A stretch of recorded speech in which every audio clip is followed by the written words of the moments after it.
നമസ്തേ പ്രിയമുള്ള പ്രേക്ഷകരെ, നമ്മുടെ ചർച്ച ചെയ്യുന്ന ജ്യോതിഷ വിഷയം ചാരവശാൽ ബുധൻ സ്വന്തം നിജക്ഷേത്രമായ മീനൻ രാശിയിലേക്ക് പ്രവേശിക്കുകയാണ്. ആ മീനൻ രാശിയിൽ പ്രവേശിക്കുന്ന ബുധൻ 20 ദിവസക്കാലമാണ് തൻ്റെ നിജരാശിയായ മീനത്തിൽ നിൽക്കുന്നത്. പക്ഷെ ബുധനെ നിജരാശിയിലാണെങ്കിലും ബുധൻ്റെ ഓരോ മാറ്റവും വളരെയധികം പ്രാധാന്യമുണ്ട്. കാരണം ബുധ ഫലതസ്തു സർവത, ഏത് സമയത്തും ഫലം ചെയ്യുന്ന ഗ്രഹമാകുന്നു ബുധൻ.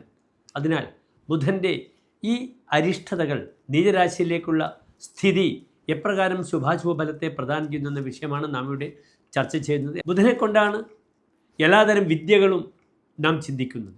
വചനം ജ്ഞാനമിന്ദോസ്തനൂജ, വചനം, വാക്ക്, അറിവ്, ഇതൊക്കെ ബുധൻ്റെ കാരക ധർമ്മങ്ങളാകുന്നു.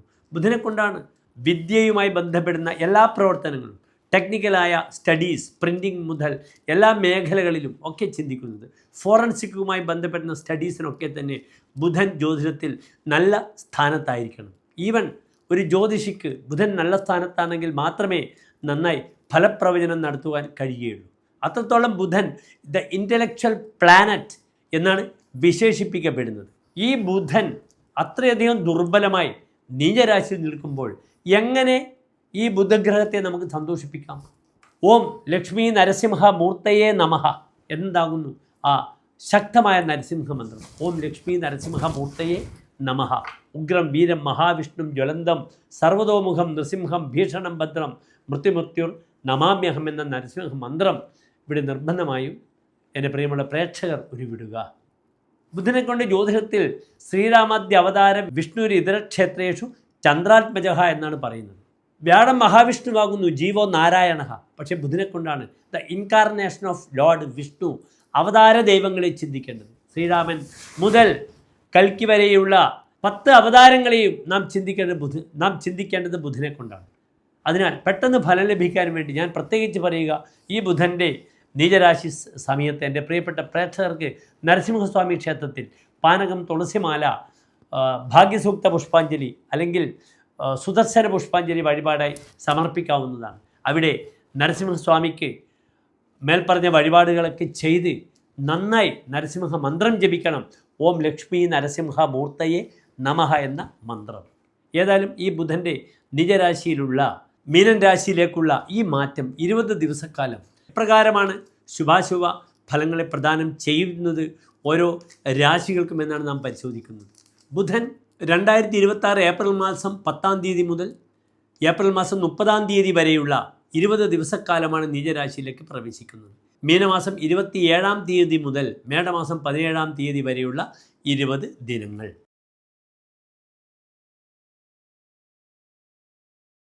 ഉത്രാട നക്ഷത്രത്തിൻ്റെ അവസാനത്തെ 45 നാഴിക, തിരുവോണം അവിട്ടം നക്ഷത്രത്തിൻ്റെ ആദ്യത്തെ 30 നാഴിക വരുന്ന 2.25 നക്ഷത്ര സമൂഹം. ഇവിടെ മകരൻ രാശിക്കാർക്ക് ബുധൻ നിൽക്കുന്നത് 3-ാം ഭാവത്തിലാണ്. 3-ാം ഭാവം പാപഗ്രഹങ്ങളെ സംബന്ധിച്ചോളം നല്ല ഭാവമാണ്. ശുഭഗ്രഹങ്ങളെ സംബന്ധിച്ചോളം നല്ല ഭാവമല്ല. ബുധൻ ഒഴിച്ച് 3-ൽ ബുധൻ വരുമ്പോൾ പ്രബലഹ എന്നാണ് ഫലം പറഞ്ഞിരിക്കുന്നത്. 3-ലെ ബുധൻ പ്രബലനാകുന്നു. പക്ഷേ എത്രത്തോളം പ്രാബല്യം ഉണ്ടാകുമെന്നത് നമുക്ക് ചിന്തിക്കണം. കാരണം ബുധൻ അവിടെ ദുർബലനാണ്. നല്ല രാശിയിൽ ശക്തനായി നിൽക്കുന്ന ബുധനാണെങ്കിൽ എല്ലാം തരും. വണിക് മിത്രത, പണ്ഡികൃത്, വൃത്തിശീല, വലിയ വ്യാപാരികളുടെ സുഹൃത്താകാം, കച്ചവടം ചെയ്യും, ധാരാളം കാശുണ്ടാകും. സഹോദരങ്ങൾ വള്ളിയെപ്പോലെ തന്നെ ചുറ്റും, സഹോദര ഗുണം വളരെയധികം കൂടുന്നതാണ്. പക്ഷേ ഇവിടെ ഈ 3-ൽ നിൽക്കുന്ന ബുധൻ അത്രത്തോളം പ്രാബല്യത്തെ ചെയ്യുമോ? ഇല്ല. കാരണം ഗ്രഹം നീചസ്ഥനാണ്. ആ ബുധൻ രോഗാധിപനാണ്, ശത്രുപതിയാണ്. ശത്രുപതിയായ ബുധനാണ് സഹോദര സ്ഥാനത്ത് നിൽക്കുന്നത്. അതിനാൽ സഹോദരങ്ങൾ സാധാരണ രീതിയിൽ ബലവാനായ ബുധൻ 3-ൽ നിന്നാൽ ഒരു വള്ളിയെപ്പോലെ താനൊരു വൃക്ഷമായി നിന്ന് വള്ളികളായി സഹോദരങ്ങൾ തന്നെ ചുറ്റുമെന്നാണ് പറയുന്നത്. പക്ഷേ ഇവിടെ പലപ്പോഴും ശത്രുപതിയാഗ്രഹം സഹായസ്ഥാനത്ത്, സഹോദര സ്ഥാനത്ത് നിൽക്കുമ്പോൾ ഇവർ ശത്രുക്കളാകാൻ സാധ്യത വളരെ കൂടുതലാണ്. 9-ാം ഭാവത്തിലേക്ക് നോക്കുന്നുണ്ട് ബുധൻ. 9-ാം ഭാവം തപസ്സാണ്, ഉപാസനയാണ്, പ്രാർത്ഥനയാണ്. അതിനാൽ തീർത്ഥാടന സ്ഥലങ്ങൾ സന്ദർശിക്കാൻ ഈ സമയം വിനിയോഗിച്ചാൽ വളരെയധികം ഗുണങ്ങൾ പ്രദാനം ചെയ്യപ്പെടും. ആർക്ക്? മകരൻ രാശിക്കാർ. നല്ല തീർത്ഥാടനത്തിനൊരുങ്ങുക, അതിലൂടെ പുണ്യങ്ങൾ വരട്ടെ. പലപ്പോഴും പ്രായമുള്ള അച്ഛനൊക്കെ തീർത്ഥാടന സ്ഥലങ്ങൾ സന്ദർശിക്കാൻ താല്പര്യമുണ്ടെങ്കിൽ അവരെയൊക്കെ കൂട്ടിക്കൊണ്ട് തീർത്ഥാടന സ്ഥലങ്ങൾ സന്ദർശിച്ച് അവർക്ക് മാനസികമായ ഒരു സന്തോഷം പ്രദാനം ചെയ്യുക. ഇവിടെ അച്ഛനും സമയദോഷമാണ്. 9-ാം ഭാവാധിപൻ നീചസ്ഥനായി നിൽക്കുന്നു 3-ാം ഭാവത്തിൽ.